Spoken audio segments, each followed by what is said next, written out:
പ്രാപിക്കും. അപ്പൊ ആരാധന തരുന്നുണ്ടെങ്കിൽ അത് പ്രാപിക്കണ്ടേ? Praise the Lord. വിശ്വസിക്കുന്നു. ഹല്ലേലൂയ. പാസ്റ്റർ അഭിഷേകത്തെ കുറിച്ച് പറഞ്ഞപ്പോൾ 2001 ഞാൻ യഥാർത്ഥ ഒരു 1995 സ്നാനപ്പെട്ടിട്ട് 2 വർഷം പിന്മാറിപ്പോയി. പിന്നെയും തിരുവനന്തപുരം പട്ടണത്തിൽ ഞാൻ കഴിഞ്ഞ ദിവസം പറഞ്ഞതുപോലെ കല്ലുവാതിക്കൽ മണിച്ചൻ കേസ് അടക്കം എന്നെ അറസ്റ്റ് ചെയ്യുന്നു. ഞാൻ ആത്മഹത്യയിരിക്കുന്നു. എന്നെ മാമച്ചൻ എന്നുള്ള ദൈവാസം കൊണ്ടുവരും. പക്ഷെ അഭിഷേകം മാത്രം എനിക്ക് കിട്ടുകയില്ല. Price the Lord. 7 ദിവസം വെച്ച് അനേക ദിവസങ്ങൾ, അനേക മാസങ്ങൾ ഞാൻ ഉപവാസം എടുത്തു അഭിഷേകത്തിന് വേണ്ടി. Price the Lord. 3 ദിവസം വീതം വെള്ളം കുടിക്കാൻ അനേക പ്രാവശ്യം ഇരുന്നു. അങ്ങനെ 5 വർഷങ്ങൾ കഴിഞ്ഞപ്പോൾ എനിക്കൊരു വാക്ക് കിട്ടി. ഓ റിഖാനബ. Praise the Lord. 5 വർഷങ്ങൾ കഴിഞ്ഞപ്പോൾ എനിക്ക് ഇത്രയും ഉപസിച്ച് ലഭിച്ച ഒരു വാക്കാണ് ഓ റിഖാനബ. Praise the Lord. അപ്പൊ ഇതെന്താണെന്ന് ഇതിന്റെ അർത്ഥമൊന്നും എനിക്ക് അറിഞ്ഞുകൂടാ. ഇതെപ്പോഴും ഞാൻ പറഞ്ഞുകൊണ്ടേയിരുന്നു. സ്തോത്രം. എന്നാൽ ചിലർ ഉപവാസ പ്രാർത്ഥനയ്ക്ക് വന്നപ്പോൾ എൻ്റെ തലയ്ക്ക് വെച്ച് ഇത് മാത്രമേ നിനക്കുള്ളൂ എന്ന് പറഞ്ഞതിന് ശാസിച്ച അനുഭവങ്ങളുമുണ്ട്.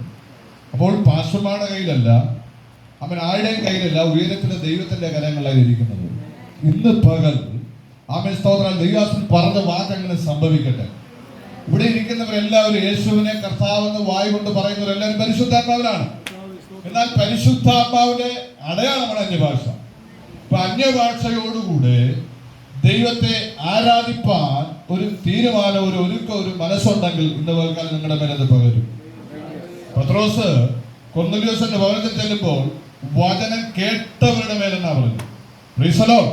വചനം കേട്ടവരുടെ മേൽ പരിശുദ്ധാത്മാവ് എന്നവർ അന്യഭാഷകൾ സംസാരിക്കാൻ തുടങ്ങി.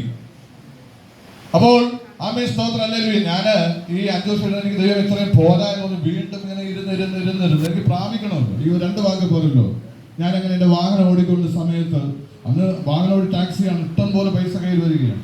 അപ്പോഴാണ് ഈ വട്ടവള തിരുമലയ്ക്ക് എടുത്തെടുത്ത് വന്നത്. അവിടെ ഒരു കുഞ്ഞാണെന്ന് വചനം പറഞ്ഞു. കോവളത്ത് സണ്ണി എന്ന് പറയുന്ന പാസ്റ്റർ മകനാണ്, നിക്സൺ സണ്ണി. പക്ഷേ ആമേൻ അത് വർഷങ്ങൾക്ക് മുമ്പുള്ള കാര്യമാണ്. അപ്പോൾ ഏകദേശം 5-ാം ക്ലാസ്സിലോ 6-ാം ക്ലാസ്സിലോ പഠിക്കുകയാണ്.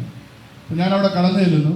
അപ്പോൾ ഞാൻ ഈ പരിശുദ്ധാത്മാവ് പ്രാപിക്കാത്ത ഒറ്റ കാര്യം, ഈ കൊട്ടാരക്കര ജോജി എന്നൊരു കുഞ്ഞ് ഇവിടെ പ്രസംഗിക്കാൻ ഞാൻ പറഞ്ഞു, ഇങ്ങനെയുള്ള ഈ കുഞ്ഞുങ്ങളെ ഉള്ളൂ, ഇവന് വേറെ പണിയില്ലേ എന്ന് ചോദിച്ചതിൻ്റെ ഒരു തടസ്സം കിടന്നു. അല്ലെ? മനസ്സിലാകുന്നോ? നമ്മൾ ആത്മാവ് പ്രാപിക്കാതെ എന്തെങ്കിലും നമ്മുടെ ജീവിതത്തിൽ ഉണ്ടെങ്കിൽ അതിന് പോൽക്കാൽ ഏറ്റു പറയണം.